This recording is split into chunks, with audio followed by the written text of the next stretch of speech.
Hello बच्चों, let's read this question. The question says the following passage describes characteristics of colloids. Answer the following questions at the end of it.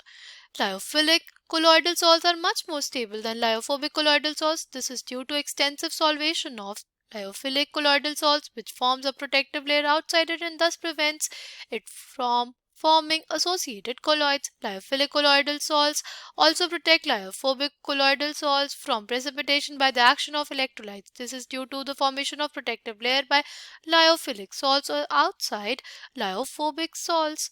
Lyophilic colloid हमारे पास जो lyophilic sol होता है वो protect करता है हमारे lyophobic sol को। जैसे जेलेटिन हमारे पास एक लायोफिलिक सॉल है और वो प्रोटेक्ट करता है हमारे गोल्ड सॉल को, जो वो होता है एक लायोफोबिक सॉल। ठीक है, फ्रॉम कोagulation और addition of sodium chloride solution. Protective powers of different colloidal salts are measured in terms of gold number. It is defined as the amount of protective salt in milligrams that prevents coagulation of 10 ml of given gold salt on adding 1 ml of 10% solution of sodium chloride. Smaller the gold number of lyophilic salt, greater is the protective power. AgI minus colloidal salt can be coagulated by the addition of suitable cation. 1 mole of AgI minus requires dash moles of AgNO3, lead nitrate and ferric nitrate. ठीक है, option A is 111, option B is 123, option C is 1/2, 1/3, option D is 6, 3 और 2. The key concept for this question is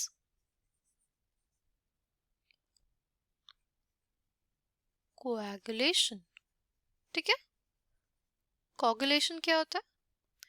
See, अगर हम लोग बात करते हैं coagulation की, coagulation is basically the process of aggregation of colloidal particles to settle down as a precipitate. ठीक है, जो हमारे colloidal particles होते हैं वो एक दूसरे के साथ aggregate कर जाते हैं, aggregate बनाते हैं और वो settle down हो जाते हैं as a precipitate. इस process को हम लोग कहते हैं coagulation. ठीक है, यहाँ पे हमारे पास कैसा सॉल्व दिया हुआ है? एक नेगेटिवली चार्ज सॉल्व दिया हुआ है ना? ये एक नेगेटिवली चार्ज सॉल्व है, तो नेगेटिवली चार्ज सॉल्व को कौन कोगुलेट कर सकता है? Coagulated by a positive ion या एक कैटायन. ठीक है, तो अगर इसमें हम लोग ऐड करते हैं AgNO3, अगर इसमें हम लोग ऐड करते हैं AgNO3 तो कौन कोagulate करेगा इसको? जो हमारा Ag प्लस आयन है, यानी बेसिकली हमारे पास बन जाएगा AgI हमारे पास ऑलरेडी है और रिलीज हो जाएगा हमारा नाइट्रेट आयन. ठीक, तो देखो यहाँ पे एक मोल हमारा जो AgNO3 है वो यूज हुआ. अगर हमारे पास कोई डाइवेलेंट कैटायन आ जाए, ठीक है, अगर हमारे पास कोई डाइवेलेंट कैटायन आ जाए तो क्या होगा?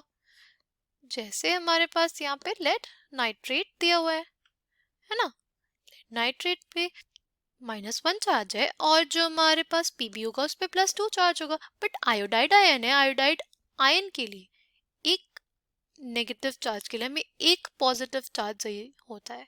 ठीक है, तो अगर हम बात करते हैं Pb2+ की तो यहाँ पे 2 पॉजिटिव चार्ज है हमारे पास. तो बेसिकली हमारे पास हमें लिखना पड़ेगा क्या? हमें लिखना पड़ेगा यहाँ पे 2AgI माइनस को कोगुलेट करेगा हमारा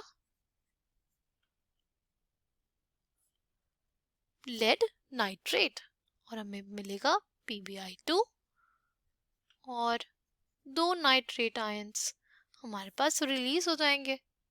अगर हम इस रिएक्शन को रीअरेंज करके लिखना चाहें तो हम लोग उसको ऐसे भी लिख सकते हैं ना कि AgI- के कोगुलेशन के लिए हमें half mole of lead nitrate की जरूरत पड़ती है.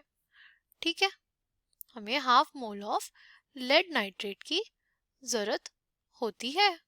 ठीक है, हमने बेसिकली क्या किया, जो हमारी पहली वाली इक्वेशन थी उसको हमने 2 से डिवाइड कर दिया. तो हमें 1 मोल AgI- के लिए कितना लेड नाइट्रेट के मोल्स चाहिए होते हैं, पता चल गया।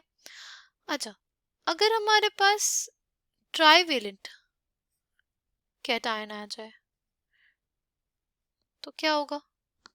जैसे हमारे पास आयरन की नाइट्रेट दी हुई है, फेरिक नाइट्रेट दिया है, तो देखो यहाँ पे 3 पॉजिटिव चार्ज है, तो ये बेसिकली हमारे पास कोगुलेट करेगा 3 मोल AgI I माइनस को, ठीक है। और हमारे पास बन जाएगा क्या? हमारे पास बन जाएगा 3 AgI plus FeI3 plus 3 nitrate ion, ठीक है। तो हमारे पास अगर हम लोग इस पूरी इक्वेशन को 3 से डिवाइड कर देंगे तो क्या आ जाएगा? तो हमारे पास आ जाएगा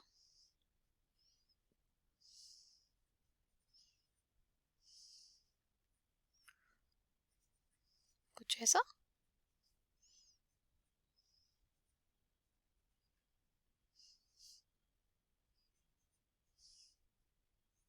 ओके, तो हमारे पास 1/3 moles of ferric nitrate are used.